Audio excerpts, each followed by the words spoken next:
Bernard Prince, Jérémia Comanche, Les Tours de Bois, Maurice 110, album Une légende de la bande dessinée. Bonjour Herman. Bonjour. Vous êtes le président du 44e festival de la bande dessinée d'Angoulême, grand prix donc de ce festival.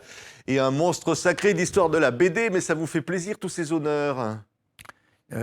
Oui et non. C'est-à-dire que je ne suis pas tellement naturellement porté par à la recherche de l'honneur. Mais donc, ça n'est pas déplaisant, mais enfin bon, je n'ai pas les chevilles qui enflent. Hein. Oui, mais quand je dis 110 albums. Oui, oui, comme je travaille beaucoup, c'est un peu normal. Oui.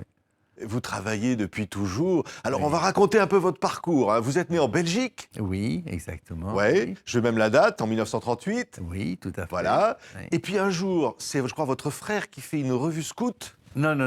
D'abord, j'ai quitté mon patelin d'origine dans les Ardennes pour vivre à Bruxelles. Là, j'ai suivi des cours je suis devenu ébéniste, c'est mon seul diplôme.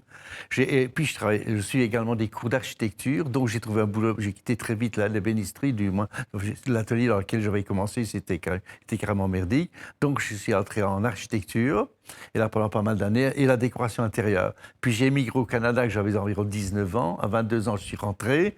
Et là, j'ai recommencé au niveau de l'architecture. Et c'est lui qui allait devenir mon beau-frère, parce que moi, là, en revenant du Canada, j'ai rencontré celle qui allait devenir ma Donc, femme. c'est pas votre frère, c'est votre beau-frère. C'est Hein. mon beau-frère. Et comme lui était un peu il était illustrateur déjà pour les Scouts de France, par exemple. Il y avait des amis de ce côté-là. Et puis alors, il était responsable d'un petit magazine, de magazine scout.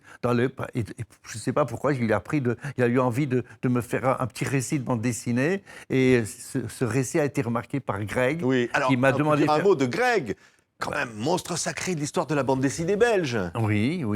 Enfin, Monstre Personnage. Sacré, il a un des personnages très importants. Et créateur d'Achille Talon, Et voilà, pour ceux qui s'en Il a souviennent. surtout donné un grand coup de pied dans la fourmilière et qui a apporté du sang neuf, un conseil, passé à un autre palier. La bande dessinée belge, petit à petit, devenait un peu plan-plan, quoi. Voilà. Oui. Et Greg a secoué tout ça et il a apporté il y a une espèce de perfusion, un sang tout à fait neuf qui a suscité de la méfiance de la part des conservateurs et même aussi du patron des éditions du Lombard. Mais comme ça s'était traduit par un succès immédiat, on ne s'est pas aventuré à vouloir le repousser sur le côté. Donc, au contraire, on lui a ouvert toutes les portes. Et donc, j'ai travaillé avec plaisir pendant un certain nombre d'années. Alors, ça vous plaisait bien, ça, quand même, que ça bouscule un petit peu la bande dessinée traditionnelle, un peu enfantine. Oui, mais au début, avant que je fasse la bande dessinée, j'avais déjà été séduit, parce que je ne connaissais pas Greg du tout, hein, et j'ai été séduit par quelques pages d'Achille Talon que je ne connaissais pas. Et figurez-vous que c'est ce bonhomme-là qui est responsable d'Achille Talon qui me téléphone pour me demander de faire partie de son studio. C'est tout de même... J'ai quand même eu eu de la veine quand même. J'ai été aidé par le hasard. Vous créez le Bernard Prince, donc, oui, pour commencer, qui va être une série qui va avoir tout de suite beaucoup de succès. Qui a marché tout de suite. Oui.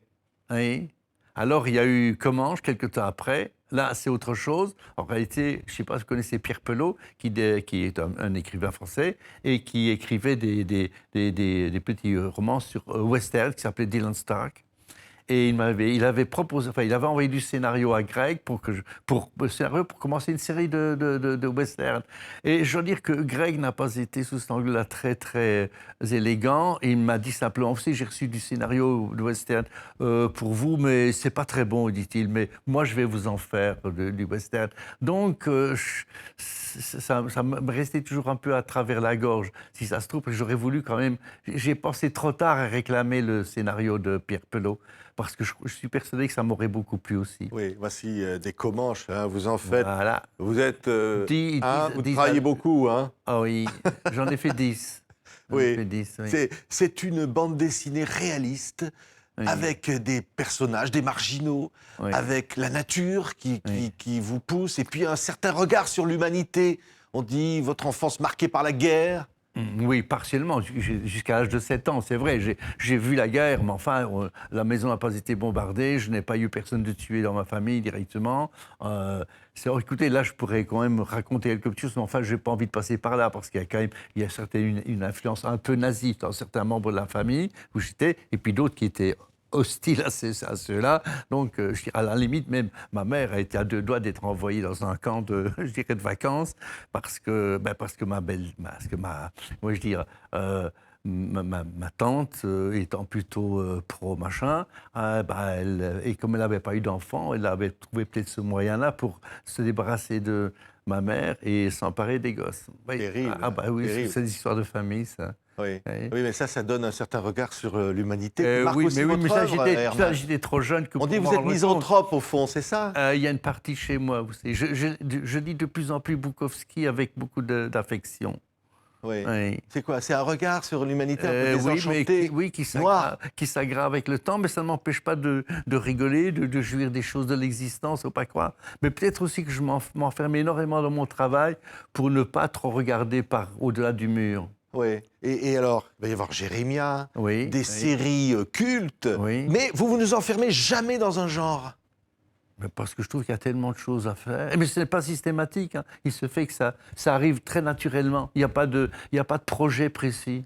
Oui, mais vous passez du pirate au western, à la Oui, mais là, science-fiction, au récit politique. oui, mais le côté, les one-shots, c'est des idées de mon fils, qui est mon scénariste.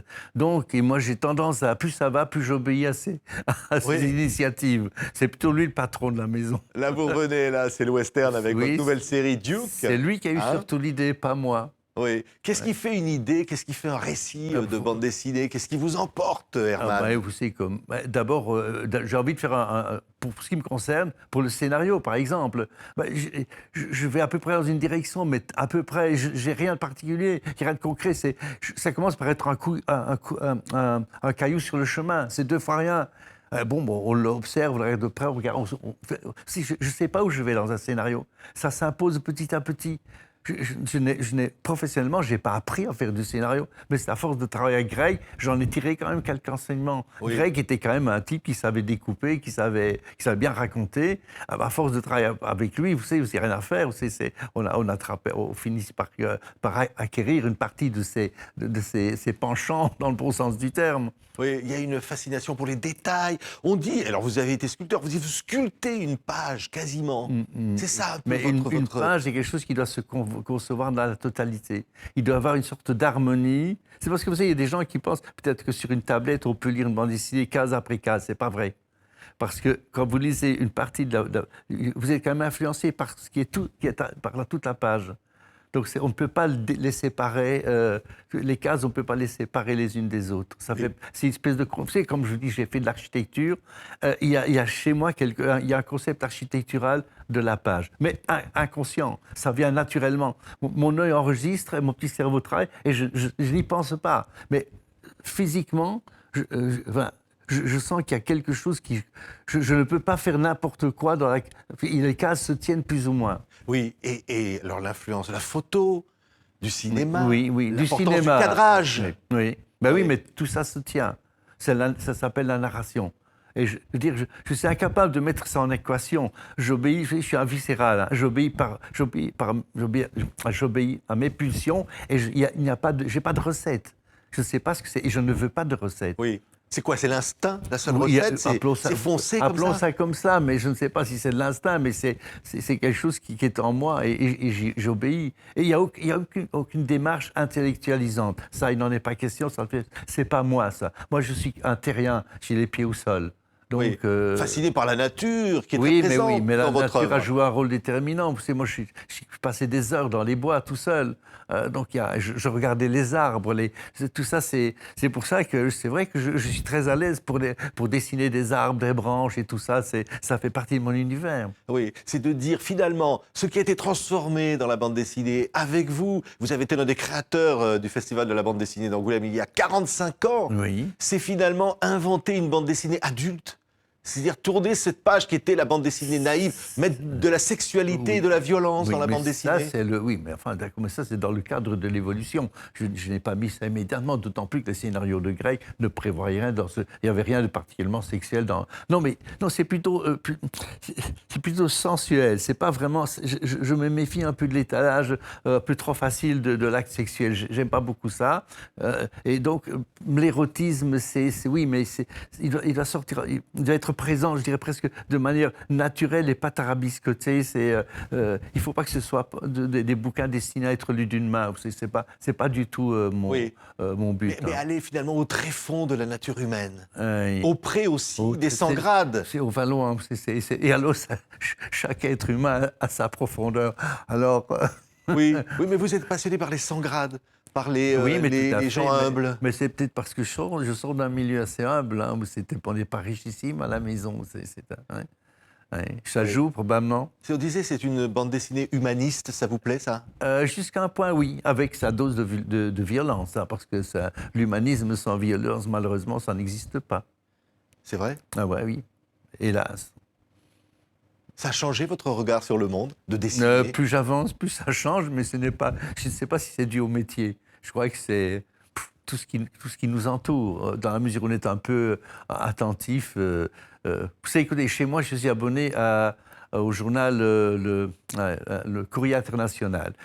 Je l'ouvre, je lis un ou deux articles et souvent je ne vais pas plus loin. Je suis tellement écœuré parce qu'on appelle cette espèce de compte-rendu du comportement humain que je n'ai pas le courage de continuer. Mais finalement, la bande dessinée, c'est un exutoire. Et pour ceux qui vous lisent aussi. C'est aussi un apaisement parfois. Oui. Oui, lorsqu'on réussit même au niveau du scénario déjà, une bonne séquence, on le sent, vous savez, on me dit ça va être chouette.